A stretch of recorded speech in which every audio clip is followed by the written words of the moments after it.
안녕하십니까. 수학 강사 신동훈입니다. 자, 이번 시간에는 2014학년도 예비평가 B형 어떠한 특징이 있으며 또 그로 인하여 우리가 어떻게 공부를 해야 하는지 그 방도를 꼼꼼하고 디테일하게 파고들겠습니다. 2014학년도 예비평가 문제 특징은 사실 꽤 주목할 만한 것들이 여러 개가 나와 있습니다. 그리고 그 예비평가 이후에 올해 2013년 6월 평가원 그리고 9월 평가원 그 흐름이 어떻게 형성이 되는지 그것을 예의주시하시고요. 그리고 정확하게 진단을 해야지만 수능이 A형, B형으로 바뀐 이 시점에서 여러분 수험생활의 승패를 좌우하게 될 것이라 확신합니다.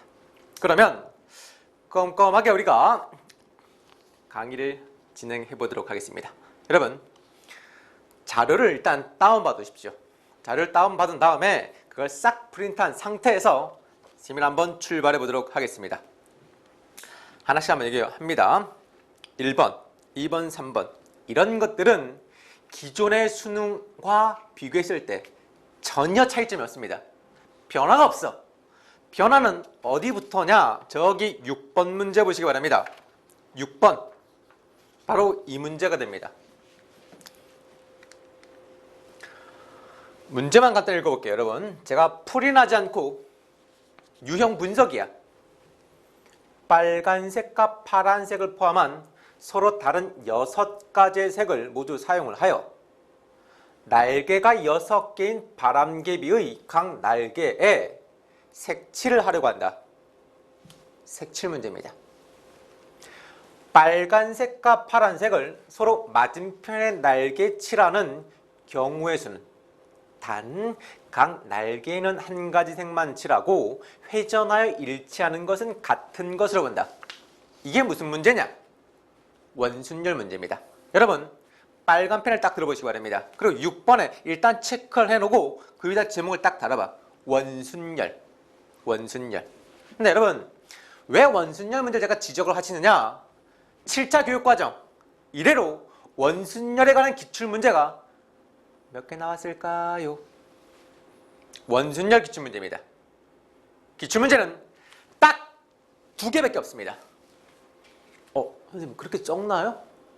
얘들아 기출문제가 뭐가 나왔는지 안 나왔는지 그 분석이 안 됐으니 그렇지. 기존에 여러분 그냥 되고 말고 아무 생각 없이 푸는 건 원순문제에 다 들어가 있지. 하지만 기출문제 별로 없어. 2문제 바로 이겁니다. 2012학년도 9월 평가원 3점짜리 원순열이 나왔습니다. 그리고 12학년 9월 말고 12학년도 그 동일한 해 6월 평가원에 4점짜리 원순열 문제가 나왔습니다. 그런데 12학년도 6월달과 9월달에는 출제가 되었지만 그해 11월달 수능에 출제가 되지 않았습니다. 그리고 그 이후 13학년도에는 아예 안 나왔어. 그 전에는 더할 나위 없어. 이렇게 딱 2문제밖에 없는 원순열 문제가 예비평가에 나왔다 이겁니다. 3점짜리로요. 아시겠습니까? 안 나와도 될 녀석이 예비평가에 3점짜리 원순열 문제가 나왔다 이거야. 문제는 어렵지 않습니다.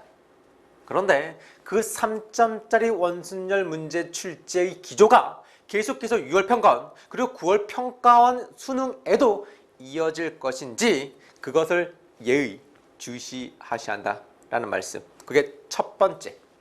아시겠죠? 그 다음 넘어가겠습니다. 7번 넘어가시고요.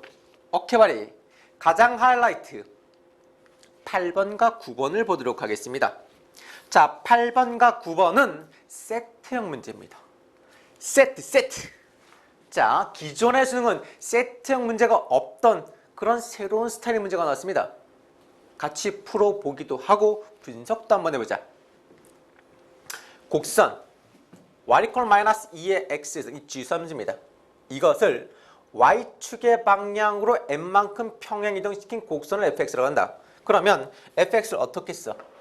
그 녀석을 이렇게 쓰시겠죠. fx는 y 마이너스 m equal 마이너스 2의 x승 이렇게 쓰시겠죠. 그 곡선 fx가 x축과 만나는 점을 a라고 할 때 8번과 9번의 물음에 답하시오. 8번을 먼저 보도록 하겠다. 자, 그림 나와 있죠? 지수함수입니다. 8번의 문제. 곡선 2의 x승이 곡선 fx와 만나는 점을 B, B에서 y축에 내린 수선의 발을 C라 하자. 이때 OA equal EBC일 때, 자, 이 조건을 만족시킬 때 M의 값을 계산하시오. 몇 점짜리야? 3점짜리입니다. 이 조건을 만족시키는 M을 찾으면 돼. OA equal EBC. 다시 앞으로 그림으로 가보도록 합시다. 자, 이 그림에서 OA가 바로 이 변의 길이입니다. 이 변의 길이가 BC, 이 변의 길이의 2배가 되는 그러한 M을 찾으시오라는 얘기입니다. 맞습니까? 찾아보자 이거야. A라는 점의 좌표도 구하고 B라는 점의 좌표도 구해서 그래서 그 방정식에다가 넣는 거야. 그러면 첫 번째 fx를 찾습니다. y 마이너스 n은 마이너스 2의 x승이죠. 여기 m이야. 따라서 y는 마이너스 2의 x승 플러스 m 이라는 얘기입니다. 요 놈이 바로 fx가 된다. 됐죠? 그런데 우리가 먼저 일단 a라는 점의 좌표를 구한다. 그러면 함수값은 0이 되기 시작하겠죠. 따라서 2의 x승과 m이 똑같게 되는 그때의 x란 러그 2의 m이 되시겠다라는 겁니다. 따라서 요 a의 좌표가 얼마다? 요 a의 좌표란 러그 2의 m 이거 콤마 0이 되시죠. 이거 하나 일단 구했습니다. 그 다음 두 번째 점 B의 좌표를 계산하겠다. 자, 점 B란 fx와 바로 요 지수함수의 교점이라 이거죠. 그러면 지수함수 2의 x승입니다. 그 다음 fx는요? 마이너스 2의 x승 플러스 m이 되시겠죠. 요 방정식을 풀어보도록 하자. 이거 넘겨봐. 그러면 2의 x승이 몇 개 있다? 두 개가 있으니까 곱하기 2를 해야 돼. 곱하기 2를 하니까 지수에다가 더하기 1만 하면 되겠지. 이게 바로 m이 됩니다. 따라서 x 플러스 1은 러그 2의 m이 되시죠. 따라서 x란 러그 2의 m 마이너스 1이 되시죠. 그러면 이건 러그 2의 2분의 m이 되신다라는 얘기입니다. 자, 요게 x 좌표가 요게 나와 있으니까 바로 요 x의 좌표가 바로 선분 BC의 길이 아닙니까? 그렇죠? 따라서 주어진 그 방정식에다 넣어 보겠습니다. 방정식 바로 이놈이야. 선분 OA의 길이란 2배 곱하기 선분 BC가 된다라는 거죠. OA의 길이가 얼마니? 구했잖아. 러그 2의 m이 됩니다. 이퀄 2배 곱하기 BC란 구했잖아. 그러면 러그 2의 2분의 m이 되신다. 미치인 로그가 똑같게 되니까 진수만 같으면 된다. m이란 바로 제곱해야 되니까 4분의 m의 제곱이 됩니다. 따라서 m제곱 이퀄 4m이 되고 따라서 인수분해하시면 이렇게 되신다. 그러면 m의 값은 0이 될 수가 있냐? 0이 될 수가, 문제 단서 조건에 m이 2보다 크다고 하셨으니까 0은 될 수가 없고 m은 4밖에 되지 아니한다라는 얘기입니다. 따라 정답은 2번이 됩니다. 이게 풀이야. 세트형 문제에서 8번 어떤 주제입니까? 그래, 지수, 로그, 방정식에 관련된 문제입니다. 일단 제목 적어놔. 지수로그 방정식 3점 하나 출제가 되었습니다. 그 다음 9번 갑시다. 자, 9번 문제 선생님 읽어볼게요. m이 5일 때, m이 5이란다. 5란다. 그럴 때 점 A를 지나고, A가 여기 있죠. A를 지나고 Y축과 평행한 직선이야. 이렇게 평행한 직선을 긋습니다. 이 직선과 곡선 2의 X승, 오케이, 요 곡선이 됩니다.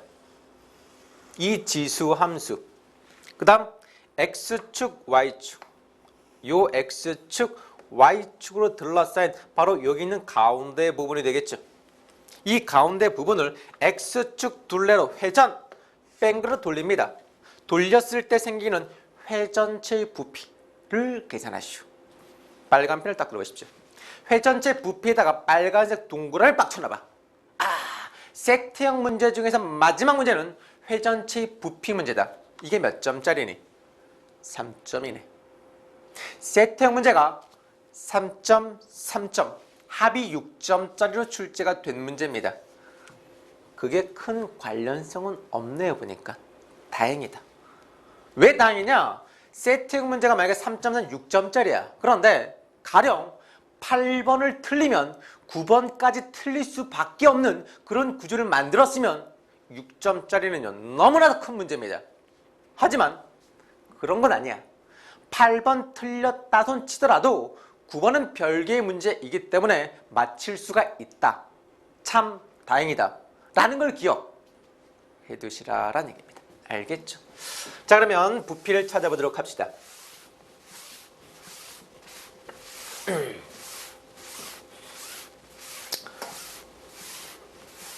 자, 회전체 부피는 파이 인테그랄 x가 0부터 a까지요. 이때 m이 5라고 주어졌습니다. 그러면 0부터 log 2의 m이 되겠죠. 그리고 뱅그로 돌아가면 반지는 바로 곧 y 좌표가 됩니다. y의 제곱 그 다음 dx 이런 꼴이 되시겠죠.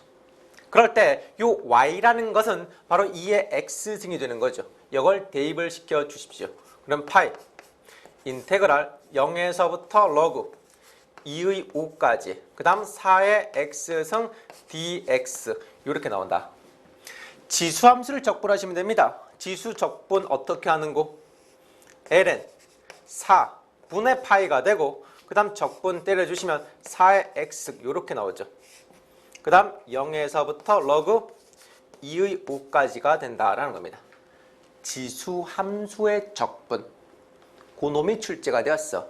알겠니? 지수함수의 적분. 그러면 이 값은 ln 4분의 파이 가로 열고 4의 log 2의 5 빼기 4의 0승이 되니까 그 값은 그냥 1이 되신다라는 겁니다. 자, 이 상태에서 요 놈을 찾아보자. 여기 로그의 밑이 2가 되거든요. 그리고 여기 4가 있습니다. 요 4하고 5의 위치를 바꿀 수가 있지, 맞지? 바꿔서 계산을 하시면 어떻게 되느냐? 그러면 그 값은요. 자, 5의 제곱이 나오죠. 5의 제곱이니까 25 빼기 1 이렇게 나올 겁니다. 그럼 요거 가로는 24가 되거든요. ln 4는요. 2 곱하기 ln 2로 바꿔주시면 이렇게 정답이 떨어집니다. ln 2분의 12파이 요게 바로 정답이 되시겠죠. 그러면 정답은요. 1번이 나옵니다. 됐습니까? 오케이. 우리가 지금 A형, B형으로 바뀌었을 때 가장 큰 특징 그건 바로 8번, 9번의 세트형 문제다. A, B형으로 바뀌었을 때 가장 연습을 많이 해야 되는 것들 그것은 바로 세트형 문제야. 지수로그 방정식과 회전치 부피가 결합된 세트형이야. 그러면 다양한 세트형을 대비할 수가 있습니다. 특히나 EBS 어떤 세트형이 제시되어 있는가 그걸 잘 찾아보십시오. 그놈이 바로 시험 문제야. 그게 바로 공부의 방향이야. 알겠니? 다음으로 넘어갑니다. 11번으로 한번 가보도록 하겠습니다. 11번. 제가 이 11번의 문제 언급만 간단히 하고 넘어갈게요. 풀지는 않겠지만 언급은 하고 넘어가셔야겠다. 11번의 문제는 바로 이겁니다, 여러분. 오케이. 어떤 거냐면 빨간 펜 한번 딱 들어보시기 바랍니까? 자, 점화식이 주어졌죠. 그 다음 수열 A의 일반항을 구하는 과정 밑줄 잡고 나봐. 자, 많이 보던 형태 아닙니까? 점화식 던져지고 수열의 일반항 AN을 구하는 형태의 박스형 문제라는 거지. 박스형 문제. 근데 이런 형태의 문제는 계속해서 줄기차게 나왔습니다. 줄기차게요. 언제부터 나왔냐? 2011학년도. 언제? 11학년도 6월달, 9월달, 11월달 3번. 또 그 다음에 12학년도 6월달, 9월달, 11월달 3번. 그리고 또 그 다음 13학년도 6월달, 9월달, 11월 내리 스트레이트로 9번 계속 나왔어. 지금 당연한 거 아닙니까? 라고 말을 하겠지만서도 사실은 선생님이 가리키는 선생님 입장에서는 뭐냐면 조마조마했습니다. 왜 조마조마했냐?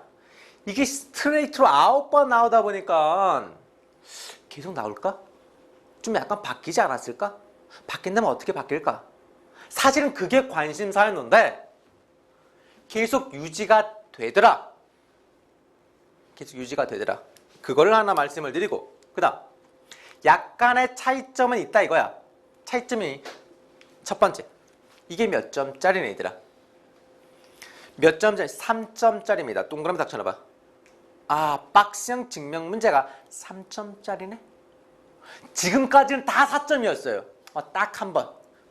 12학년 6월 평가원에 딱 한 번 3점짜리 문제가 하나 딱 끼어있는데 이 예비평가 문제가 기존의 증명 박스형 형태의 기저를 유지하고 있으면서도 4점이 아닌 3점짜리라는 거, 그거 하나 눈여겨보시고요. 그 다음 두 번째는요, 요게 특징이 있습니다. 어떤 특징이 있냐면 요놈이야. 행렬 A 빼기 2의 n승, 행렬의 거듭제곱의 일반식을 만들고 있단 말이야. 행렬의 거듭제곱이라고 제목을 달아 그것을 수열의 점화식으로 표현했다라는 거죠. 그게 약간 특징입니다. 그게 왜 특징이냐? 여러분, 행렬의 거듭제곱에 관련된 이것은요, 기존에 없었어요. 점화식 이런 점화식 나온 적이 없었거든요. 그러니까 행렬의 거듭제곱, 요거 잘 눈여겨보시라라는 얘기입니다. EBS건 기타 평가원이건 간에 그런 문제가 나오면 바로 신쌤이 가장 먼저 포착을 해서 그걸 주워다가서 다듬어서 여러분한테 따끈따끈하게 제공을 하도록 하겠습니다. 그 다음 또 한번 넘겨 보시기 바랍니다. 12번, 13번 이런 건 특별한 게 아닙니다. 기존은 계속 유지가 되었건 똑같은 형태가 되고요. 쭉 넘어가셔서요. 어디로 가시냐? 19번을 가보도록 하겠습니다. 19번입니다.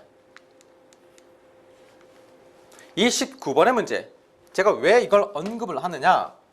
여러분, 19번의 문제가 어떤 문제인지 한번 같이 읽어봅시다.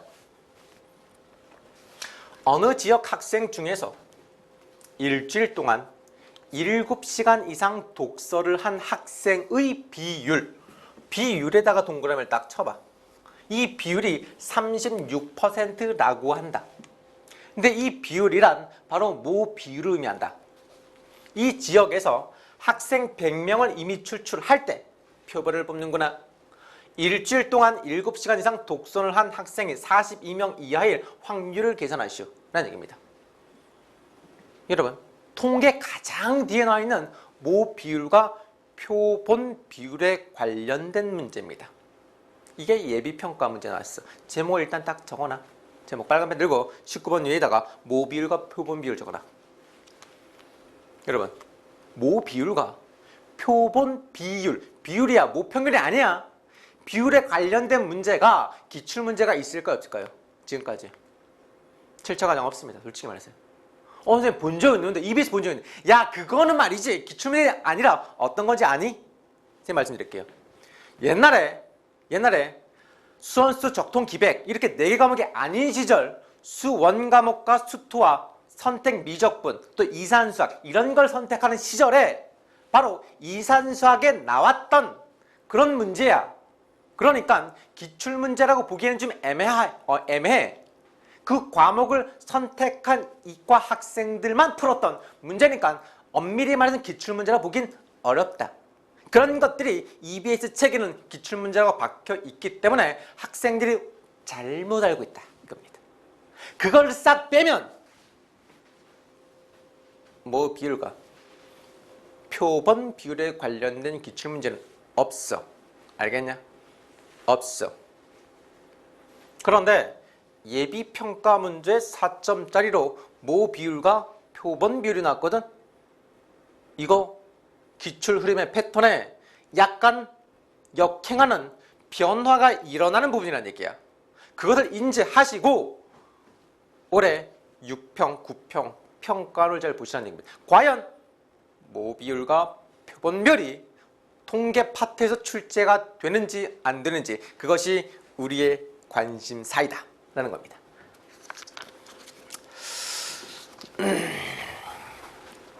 그리고 21번을 상당히 비중 있게 다루는데 그 부분은 잠시 쉬었다가 하도록 하겠습니다.